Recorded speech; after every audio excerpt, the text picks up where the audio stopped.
jërëjëf ginnaaw bu mu leen nuyoo di nuyu téléspectateur Banlieue Feusseu TV yëpp di leen sant di leen gërëm bon ñoo ngi sant yàlla bu baax a baax di julli si Seydina Mohamed sali si lui donc di sant suñu ñaari waajur di sant di gërëm Cheikh Ahmadou Bamba Khadim Rassoul rafetlu naa trop occasion bi ngeen may chaque jour à ce que mu mën a jàkkaarloog askanu Guinaw Rails Nord. nga présenté wax ñu lan nga doon ci mairie Guinaw Rails Nord. Oui, mairie Guinaw Rails Nord, donc je suis contrôleur municipal des recettes au niveau de la commune de Guinaw Rails Nord. Donc, wax deug yalla mu nek service bo xamantene monsieur le maire Valdiodio Ndiaye moko mettre en place. So xolé dans toutes les communes du Sénégal amul ben commune tay wala rare na ay communes yo xamantene tay di nga fa fekk service contrôle lepp lu jëm ci walu recette occasionnelle lepp lu jëm ci walu recette lolu liggéey bobu maire man lako denk ñu mën ko saytu bu baaxa baax versement yi di mëna téggu ci yoon. Tay dem ngeen ay élection locale yalla denk leen mairie bi d'abord man ngeen liggéeyé lu mel non ba jot mairie d'abord. Ouais, d'accord, donc dañ ci sant yalla bu baaxa baax ba Guinaw Rails Nord jëlé porter sen choix ci maire Valdiodio Ndiaye parce que so xolé c'est un travail de très longue haleine, c'est-à-dire dafa nek liggéey bo xamantene maire da ko yag liggéey mu nek liggéey bo xamantene nekul tay lañ ko job xam nga c'est vrai que campagne amna élection amna campagne mais liggéey bi dafa nek liggéey bu yag di nek ci bir askan bi di len jappalé askan bi ku ci nek su amé sa jafé jafé nga ñëw envers Waly Ndiaye mu jappalé la ci mu nek lo xamantene tay coloré bobu lako askanu Guinaw Rails Nord délo ba tay pour mu nek maire nek won dara amul won ben jafé jafé gis nañ ci élection locale yi manam liste buntu bi ngeen démé ngeen ñëw kay jël localité bi lan mo tax ci législative yi investir luñu len ci liste buntu bi xam nga dafa am lu am solo lo xamantene tay peut-être askanu Guinaw Rails ñu ci bëri lay wax comprendre ñu ko tay sacerdoce maire Waly Ndiaye mo nek dimbali askan bi c'est-à-dire pour nga dimbali askan du nek député moo tax nga mëna dimbali askan dafa am ay fonctions yo xamné soko yoré pour nga dimbali sa askan moy gëna yomb ka nga nek député pour vous dire mo lay ko wax tay je vous dis ici et maintenant que maire Waly Ndiaye mom la neex bokul ci investiture parce que tay dafa gis né tay mu yoron tay en tant que maire yoron tay ben poste de direction générale wala ben poste de ministre ci lay gëna mëna dimbali doomu ko xam lool motax mu souhaité won à ce que ñu investir aussi les listes législatives néanmoins dañ doon liggéey campagne pour jappalé pour que le président de la République mu am majorité au niveau de l'Assemblée nationale. Est-ce que nekul won ci li nga xamanteni mom modi ñuy wax député maire gënul won yell ci monsieur le maire. xam nga tay lolu ay titre la c'est-à-dire lolu ay privilège la té maire nek na lo xamantene tay mo mën nañ wax ni mom ak député ñoo tollo parce que mom honorable la au conseil économique social et environnemental depuis 2017 kon honorabilité bobu ak yobewul dara nek député yobewul dara honorabilité bobu non té lolu ay privilège personnel la té mais lu ko gënal moy mu jappalé askan bi su nek directeur général et d'ailleurs damay profiter à cette occasion pour lancer un appel solennel au président de la République pour mu gessu monsieur Waly Ndiaye tay ji jokko poste de direction générale wala poste de ministre su ko défé mu mëna absorber dimbali ay jeunesse Guinaw Rails Nord dimbali bép doomu adam bi nga xamanteni moy Guinaw Rails Nord kon japp na né nek ay député lu mëna apporter ci commune bi bari wul té d'ailleurs mën nga nek sa député au niveau de l'hémicycle nga tek ben proposition de loi même buñ ko adopter sax valider ko au niveau de ta commune il faut que maire bi nga am avalu maire il faut gars aussi ñu xam lo il faut nga am avalu maire pour dara mun fi am tay ak député bu mëna doon bu démé assemblée nationale tay ji lepp lu mu bëgg wax suñ ko accepter il faut mu am avalu maire donc nek maire mo ëpp solo mo ëpp plus-value sur les populations sur la vie des populations de Guinaw Rails Nord que nek tay lenen surtout nak nek député wala directeur général kon nak ci siège bobu véritablement la Waly nek pour nek directeur général wala mu nek ministre pour mëna dimbali doomu Guinaw Rails Nord comme yeneen ministre ñu ko def ci yeneen commune gis nañ ko une semaine ci ginnaw def nañ élection législative mu melni commune bi nga xamanteni moy commune Guinaw Rails Nord gis nañ ni dañ leen fa gagner largement de victoire tay lan la manam parti bi mo liggéeyul wala ñi nga xamanteni ñoo topon Waly ñoo delu ginaaw alhamdulillah lo dañ ci sante yalla bu baaxa baax ku def sa analyse politique bu pertinente ñun dañoo gagner personnellement ñun dañoo gagner fan ngeen gagner très bien une très bonne question lolu bañu dem local dañu am 1800 et quelques voix le monsieur Valdiodio Ndiaye nekkee maire ñu ñëw les législatives 6 mois 7 mois après ñu am 2040 et quelques voix c'est-à-dire base affective bu monsieur Valdiodio Ndiaye yokku na plus de 400 et quelques voix te je vous dis une chose ñun Waly Ndiaye base affective am la demee élection demeewul ak coalition. Absolument. parce que soo xoolee coalition Benno Bokk Yaakaar ñi si nekk si ay partis dañoo bëri te partis yëpp dañoo boycotté te parti bi gën a boycotté mooy les socialistes au niveau de Guinaw Rails Nord. da nga jàpp ne dañ leen a boycotté. attends il faut que ça soit parachevé may ma tuuti ma ñëw. Waly base affective am rek la demee élection te campagne bi mu mënee tax na base affective am te 400 et quelques voix. tey bu doon tey jàkkaarloo la Mame Diarra ak Waly Mame Diarra du doy. Mame Diarra dafa am ñu nekk si ginnaawam Pastef fa nga si ginnaawam bés du ñàkk nga si ginnaawam xam nga taxawu Khalifa Sall nga si ginnaawam ñoo ko sottil. ñu bàyyi ba pare Waly base affective am kese la demee. am 400 et quelques voix de rajout. mais gis nañu benn ancien ministre. taxaw ci télé bi pour wax ni nañ fa sanction. kon kooku jàppoon ni yow li mu am ci pouvoir électoral bi jàppoon ni yéen la koy attaqué. non amul benn je vous dis ici et maintenant amul benn coalition bu ànd ak Waly base affective am la demee élection campagne base bi teg 400 et quelques voix bu doon benn nit moom ak Mame Diarra sans Mame Diarra bañ na ba ne intercoalition kaw coalition sur coalition la jàkkaarloo ak Waly néanmoins Waly am plus de 400 et quelques voix de rajout sur sa base affective. ba tey ñu des ci législative yi gis nañu bi nga xamante ni résultat yi sax maanaam joxeeguñu ko mais gis nañu honorable député Mame Diarra Fam doon def caravane mu mel ni tey caravane bi nga xamante ni doon na ko def jaar na buntu kër monsieur le maire comme ni ko ñëpp di defee. tey gis nañ saafonte bi nga xamante ni moo am diggante Valdiodio ak ki nga xamante ni mooy honorable député Mame Diarra mu mel ni loolu dafa am tension ndax mun nga ñu ci indiwaatal ay leeral yu mel noonu. jërëjëf loolu dama siy sawar a wax parce que c'était pas la première fois. c'est vrai que am na ay personnes yuy affabulé di def ay accusations gratuites sur la personne de Waly ne dafa dem jubilé ak madame l'honorable député Mame Diarra Fam. C'est qui est tout à fait faux. C'est pas la première fois je vous dis parce que même en campagne Mame Diarra def na caravane ñëw ba presque buntu kër Waly di wax yaakaar ne Waly mu ngi foofu fekk le maire était à Gorée fekk mu ngi liggéey pour dimbali askanam kii moment bu muy politique di def ay provocation fekk maire mu ngi Gorée di liggéey. ñu dawalaat quelques semaines quelques jours avant même la proclamation des résultats dañoo compter rek mu jël otoom ak ay militants am def mbaboor commencé defaat provocation comme elle est une provocatrice. loolu da nga ko jàppee provocation. je vous explique. Allez. Comme elle est une provocatrice mu ànd ak ay militants am way Macky dee naa suul leen ko wax jooju ñoo fekk Waly toog ak ay militants am Waly comme étant démocrate qu'il est démocrate un responsable politique de la hiérarchie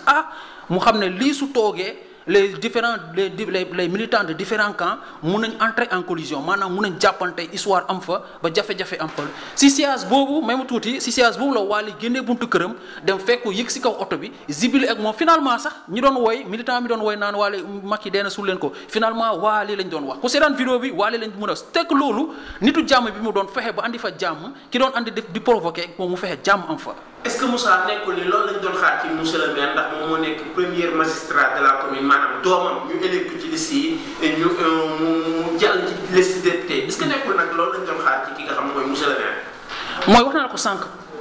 à l'entame de mes propos nee naa la moom siège bi mu nekkul comme nekk député pour moom kese am benn 1 million 300 député simple xam nga yor sa 4x4 di bundaalu si mbedd yi non moom loolu taxu ko jóg xala moo ko tax a jóg moom benn poste de responsabilité par exemple benn directeur am yor benn direction générale boo xamante ne tey lu mën a absorber si ay emploi si Guinaw Rails Nord mooy député la mën député mënul jël kenn emploi à moins que mu wër di fëgg si yeneen direction yi te pourtant nag Waly wax na ko soo naree nekk député di dem si direction yi di fëgg pour utal sa doom liggéey dafa fekk nga góorgóorlu pour nekk un directeur général wala nga nekk un ministre ko defee nga mën a absorber plus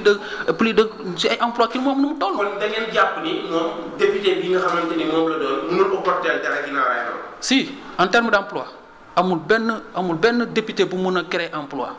En termes d'emploi, emploi individuel et 2 emplois, 3 emplois. Mais imaginez un directeur général,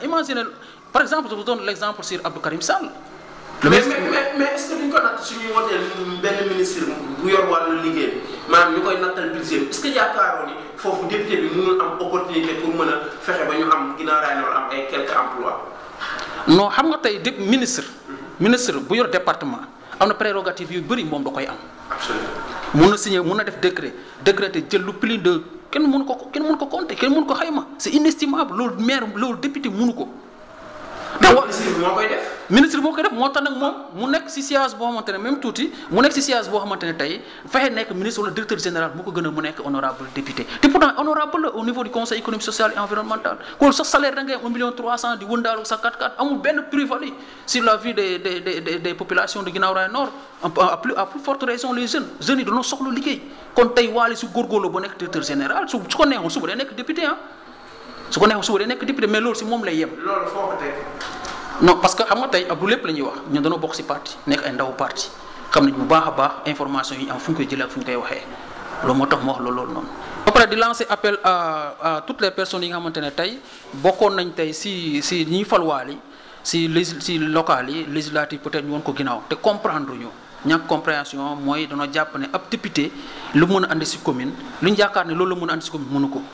il faut que ñoom ñu xam loolu moo tax nag ça fait l'occasion à ce que ma toog fii leeral leen ko tey fii ak 1 an 2 ans dinañ xam ne carrément ñu jàppale woon benn nit mu nekk directeur général wala ministre mu ëpp plus-value si ñoom que tey ñuy jël seen carte di ko delluwaat foo xamante ne li ñu fa yaakaar du fa am député li mu mën kese mooy ñu jox ko oto ak 1,3 million muy taxawaalu di wëndaalu si mbedd yi donc je vous dis du question par jalousie moo tax ma koy wax. mu gaasal askanam wala mu taxawaalu. même day taxawaalu mu taxawaalu parce que xam nga moo tax da ngay def jàngat. parce que nekkoo leen député moo tax. non xam nga je vous dis une chose tey am bëri na ñoo xamante ñoo ngi voteel ab député te xamuñu sax la mooy rôle député dans un premier temps. kon yow su ma déggee sax da nga jàpp ni député yi kon dañuy taxawaalu. am na si ñuy taxawal ñu si ëpp. te ñu askanu Guinaw Rails Nord ñu si bëri ñi nga xamante ne dañoo jël seen carte jox ko ku dem foofu di taxawal lañ ko jox ak ku dem foofu di histoire député xam nga la mooy rôle am député mooy voter ay loi contrôler l'action gouvernementale et également saytu ay politique publique loolu mooy rôle député te lépp loo xamante ne tey député voté nañ ko tey ba mu jàll fa même su fekkee si commune Guinaw Rails Nord la war a impacté day am avalu maire.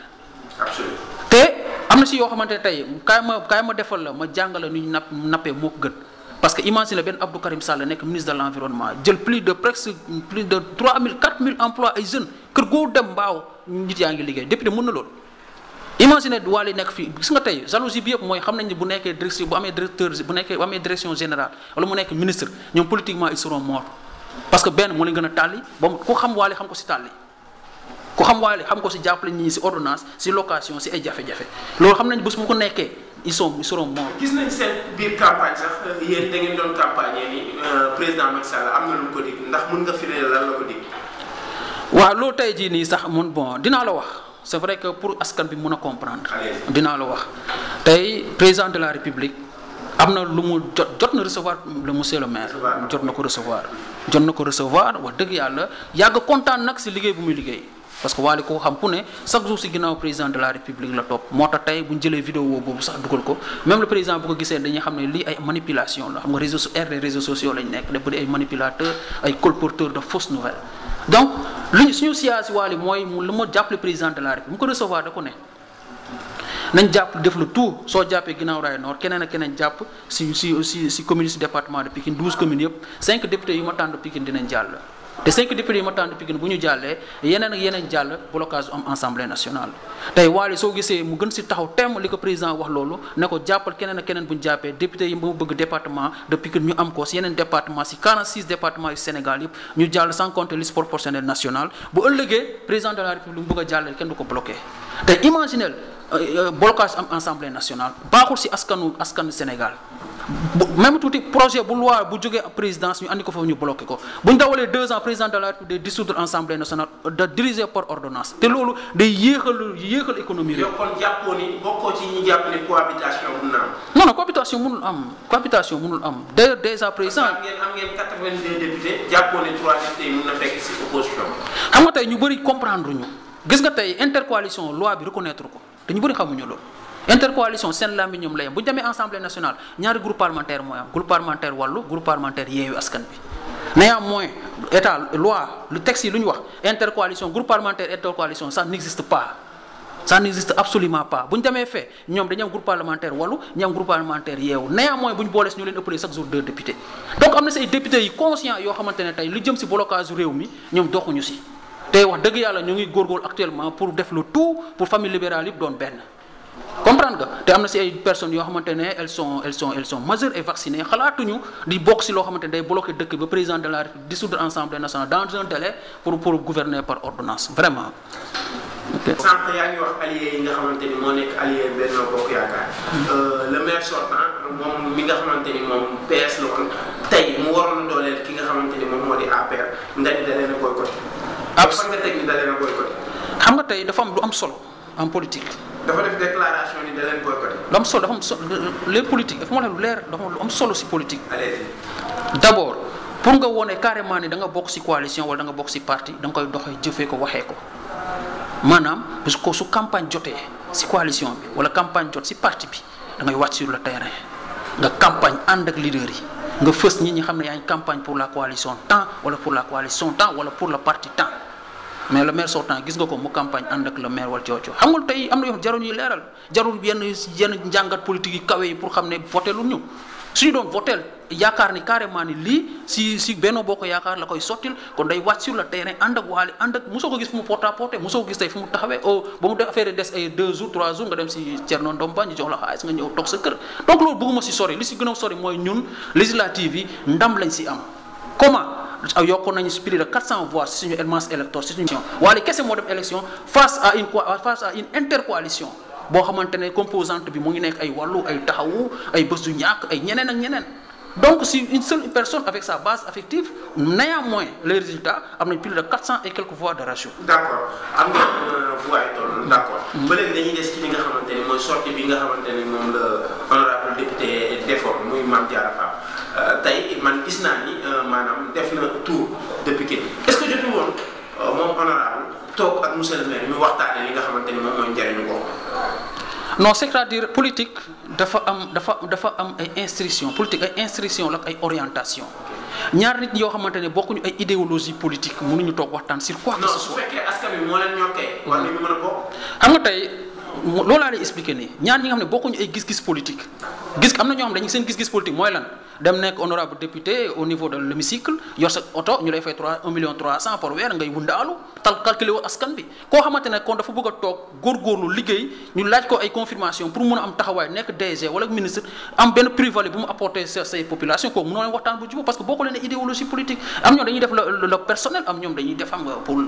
dans le cadre général kooku mënuñu bokk gis-gis politique je suis désolé. voilà ñu jàll ba tey ci des ci commune bi. gis nañ ni bu ñu génnee ci élection locale yeeg léegi. ça fait 7 mois ou 6 mois.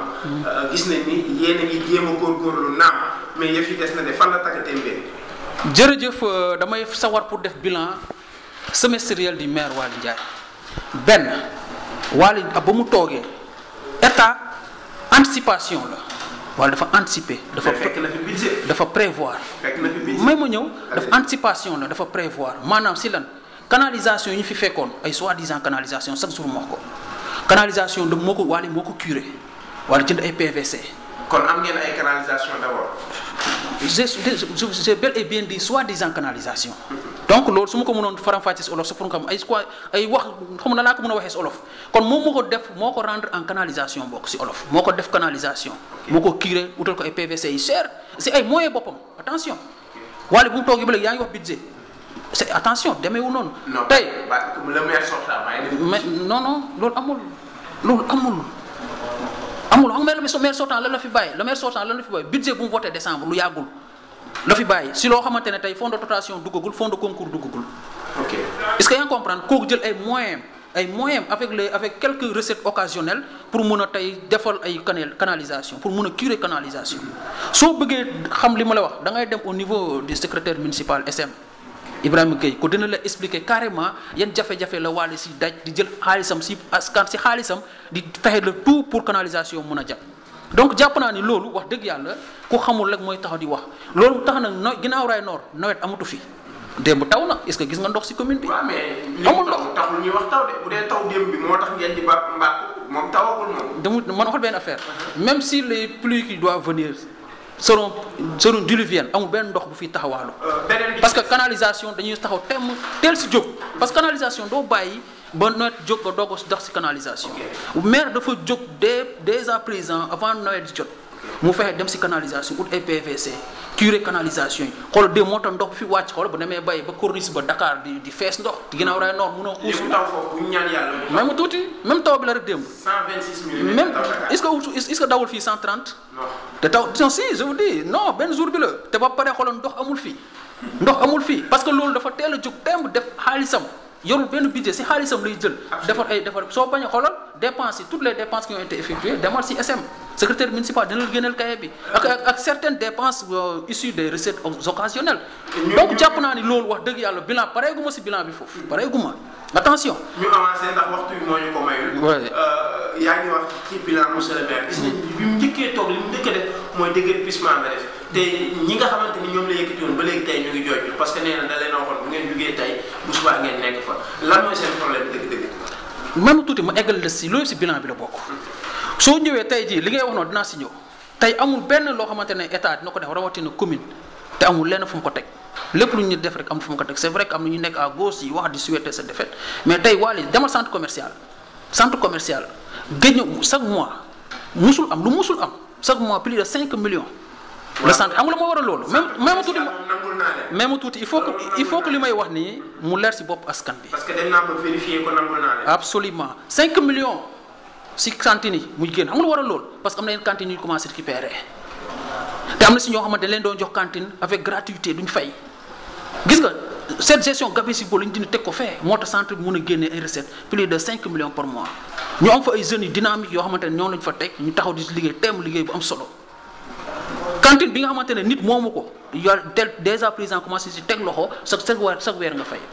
parce que recette yooyu noonu mooy combler vide bi nga xamante ne moom la parce que le budget est prévisionnel. parce que commune bi foofu rek la yaakaar recette ndax amul fenn. absolument centre bi nga xam ne yenn recette bu xaw a am doole foofu la ko yaakaar kon nag passerelle bi fi amoon dana ñëw dindi ko tegee ko ne cantine di fay à temps ñëpp di fay normal.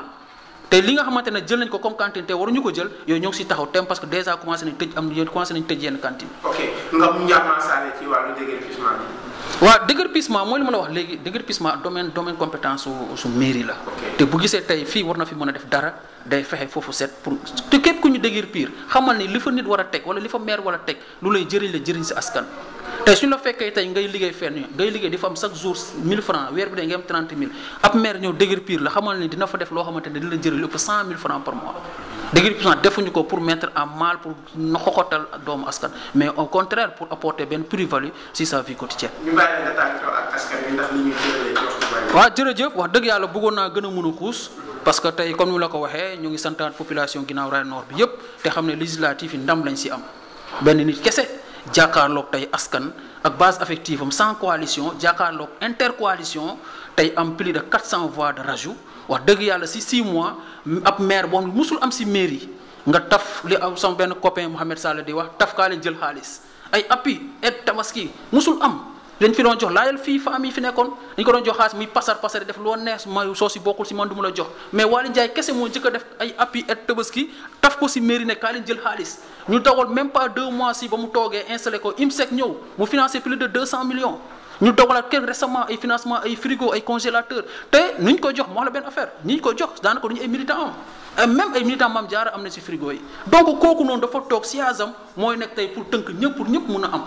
donc loolu moom wax dëgg yàlla ma rappelé ko fii kaa leen jël xaalis Guinaw Rails Nord si ay appui musul am Waly Ndiaye moo ko njëkk a def en tant que maire donc c'est bien à préciser donc wax dëgg yàlla di sant ñëpp di gërëm ñëpp di sant commune de Guinaw Rails Nord si victoire bi man victoire laa ko jàppee bi ñu am incha allah di jàpp perspective yaa ngi suñu kanam merci beaucoup et je vous remercie.